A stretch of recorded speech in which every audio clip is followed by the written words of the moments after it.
Hey everyone, happy Holi all of you. আৰু আজি ফাকুৱা বুলি ৰাঘৱে মই একদম জবৰদস্ত ফাকুৱা খেলিম বুলি ৰেডি হৈ গ'লো। আচলতে কোনো প্লেনিং নাছিলে, যিহেতু বৌহঁতে খুৰীহঁতে লগাবলৈ আহিলে। তাৰপিছত আমি দুটানো কিয় ঘৰত থাকোঁ, যিহেতু ৰাঘৱে অকণমান খেলিব পৰা বুজি পোৱা হৈছে, সেইকাৰণে ৰাঘৱে মই দুইটাই ওলাই আহিছোঁ আজি খেলিম বুলি। আৰু গোটেইখিনি আমাৰ ওচৰৰে খুৰী বৌ আৰু এনেকৈ ভণ্টিহঁত আছিলে, আৰু সিহঁতে আহিলে খেলিম বুলি, সেইকাৰণে ভাবিলোঁ তাহাঁতৰ লগতে অকণমান ওলাই যাওঁ।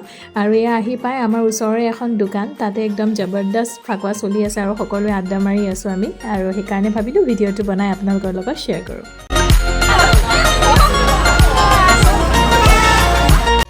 সকলোৰে ফাকুৱা লগাই ইমানেই আচৰিত ৰূপ হৈছে, কোনেও কাকো চিনি পোৱা নাই, মানে ওচৰতে থাকিলেও তাইয়ে কোন বা এওঁৱে কোন ধৰিব কোনেও পৰা নাইকিয়া। সেইকাৰণে ইজনীয়ে চিঞৰিছে অ' তইহে, সিজনীয়ে চিঞৰিছে তইহে, তেনেকেই আমি ফাকুৱা খেলিলোঁ। আৰু এটা বস্তু ভাল লাগিলে, কোনেও কাকো মেজেণ্টি লগোৱা নাইকিয়া, আমি সকলোৱে অকল ফাকু গুৰি দিয়ে খেলিলোঁ। এয়া দেখিছেনে, মোক গপা মাৰি ধৰিছে ফাকুৱা লগাবৰ কাৰণে, কাৰণ মই বহুত দিন খেলা নাই, সেইকাৰণে ভালকৈ লগাইছে।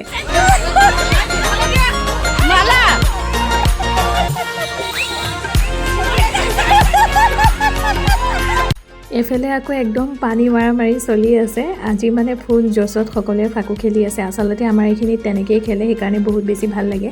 কিন্তু মই ৰাঘৱ যিহেতু ডাঙৰ হোৱা নাছিলে, সেইকাৰণে ওলাই তেনেকৈ নাহোঁ। এয়া দেখিছেনে, ৰাঘৱে ফাকুৱাৰ কাৰণে একদম চুকত বহি লৈ চাই আছে, সি একদমেই ঘৰলৈ যাবলৈ বিচৰা নাইকিয়া। তাৰ মাজতে আহিলে আকৌ ৰাঘৱৰ খুৰা বাবু, মানে আমাৰ খুৰাৰ ল'ৰা। সি ঘৰলৈ গৈছিলে, গম পালে যে আমি ইয়াত আছোঁ, সেইকাৰণে ইয়ালৈ আহিলে আমাৰ দুটাক বিচাৰি। তাৰপিছত সিও একদম ফূৰ্তি পাই গ'ল খুৰাকক পাই পেলাই। তাৰপিছত বাবুৱে আমাক লগালে, মোকো লগালে, ৰাঘৱকো লগালে। তেনেকৈ আজি সময়খিনি পাৰ কৰিলোঁ। এয়া ৰাঘৱে খেলিলে, এতিয়া উপায় নাই, ঘৰলৈ যাওঁ। চ' আজিৰ কাৰণে বাই বাই।